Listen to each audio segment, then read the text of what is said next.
Hi friends, welcome to கார்த்திகாத்ரி vlogs. இன்றைக்கி நம்ம வீட்டில் லஞ்ச் அண்ட் பிரேக்ஃபாஸ்ட் என்னென்னா மில்லட் பொங்கல் செஞ்சுருந்தேன். காலையில் மிளகுலாம் தட்டி போட்டு இந்த கோயில் பிரசாதம் மாதிரி இருக்கும்ல, அந்த மில்லட் பொங்கல். அது வந்து சிறுதானியம் என்ன அரிசின்னு எனக்கு தெரியல, என்ன சிறுதானிய அரிசின்னு குதிரவாளின்னு நினைக்கிறேன், எனக்கு கரெக்டாக தெரியல. அந்த டேஸ்ட் நல்லா தான் இருந்துச்சு. அதுக்கப்புறமேட்டுக்கா இப்போ மதியம் வந்து லஞ்ச் நான் சமைக்கிற ஐடியாவில் இல்லை, நாங்கள் வெளியே போகிற ஐடியாவில் இருந்தோம். ஆனால் அது மதியம் வரைக்கும் ஸ்கிப் ஆகி வெளியே போகல. இதுக்கப்புறம் தான் போகிறதா இருந்தால் போவோம். அதனால் லஞ்ச் சமைச்சாகணும். என்ன செய்யுதுன்னு ஒரு ஐடியாவே இல்லையா.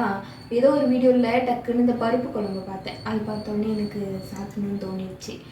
ரொம்ப ஈஸியான ரெசிபியும் கூட. நான் வந்து பருப்பு குழம்பு வந்து இந்த மிளகா கிள்ளி சாம்பார் சொல்லுவாங்களே, அந்த மாதிரி வச்சுருக்கேன். இது கொஞ்சம் மாற்றி செஞ்சுருக்காங்க. அதனால் அதை செஞ்சிடலாம், ஈஸியாகவும் முடிஞ்சிடும், லஞ்சும் சாப்பிட்றலான்னு சொல்லிட்டு செஞ்சுருக்கேன். அது கூட ஒரு 2 சைட் டிஷ் குட்டியாக. இன்றைக்கி ரொம்ப சிம்பிளான லஞ்ச் வேணும். ஆனால் எனக்கு இந்த காம்போ ரொம்ப பிடிச்சிருக்கு. வாங்க என்னது பார்க்கலாம். மதியம் சுட சுட சாதம் லஞ்சுக்கு, அதுக்கப்புறம் அப்பளம்,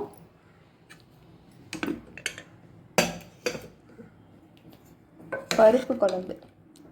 ஃபஸ்ட் டைம் இன்றைக்கி தான் நான் வச்சுருக்கேன். இந்த பருப்பு குழம்பு எப்படி இருக்குன்னு தெரியல. கொஞ்சம் ஈஸியாக முடிகிற மாதிரி இருக்கணும். எனக்கு டக்குன்னு சாப்பிடணுன்னு தோணிடுச்சு, அதனால இது செஞ்சுட்டேன். அதுக்கப்புறமேட்டுக்கா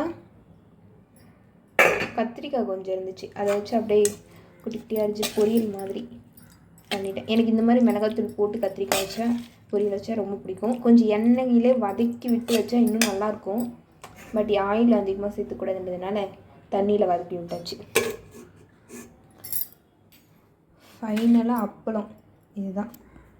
ஓகே ஃப்ரெண்ட்ஸ், இன்றைக்கி இதுதான் லன்ச் அண்ட் பிரேக்ஃபாஸ்ட். எனக்கு ரொம்ப பிடிச்சிருக்கு இந்த காம்பினேஷன். நான் பருப்பு குழம்பு ஃபஸ்ட் டைம் சாப்பிட போகிறேன். எனக்கு இந்த மாதிரி ஒரு சில விஷயம், எல்லா குழம்புமே எனக்கு பிடிக்கும் தான்.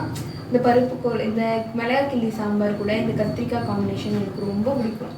அது ஏன்னு எனக்கு தெரியாது. அது ஒரு மாதிரி அது ரெண்டும் வச்சு சாப்பிடும்போது எனக்கு எல்லாத்துக்குமே உருளைக்கிழங்கு வச்சு சாப்பிட பிடிக்கும். ஆனால் இந்த மிளகா கிள்ளி சாம்பாருக்கு உருளைக்கிழங்கை விட எனக்கு கத்திரிக்காய் ரொம்ப பிடிக்கும். உங்களுக்கு இந்த மிளகா கிள்ளி சாம்பாரோட உருளைக்கிழங்கு வச்சு சாப்பிட பிடிக்குமா, இல்லை கத்திரிக்காய் வச்சு சாப்பிட பிடிக்குமான்றதை கமெண்ட்டில் சொல்லுங்கள். பருப்பு குழம்பு பிடிக்குமான்றதையும் கமெண்ட்டில் சொல்லுங்கள். நீங்கள் என்ன லஞ்ச் அண்ட் பிரேக்ஃபாஸ்ட் செஞ்சுன்றதையும் கமெண்ட் பண்ணுங்கள். என்னோட வீடியோ உங்களுக்கு பிடிச்சிருந்தா லைக் பண்ணுங்கள், ஷேர் பண்ணுங்கள், சப்ஸ்கிரைப் பண்ணிக்கோங்க. டாடா பாய். அடுத்த வீடியோ பார்க்கலாம்.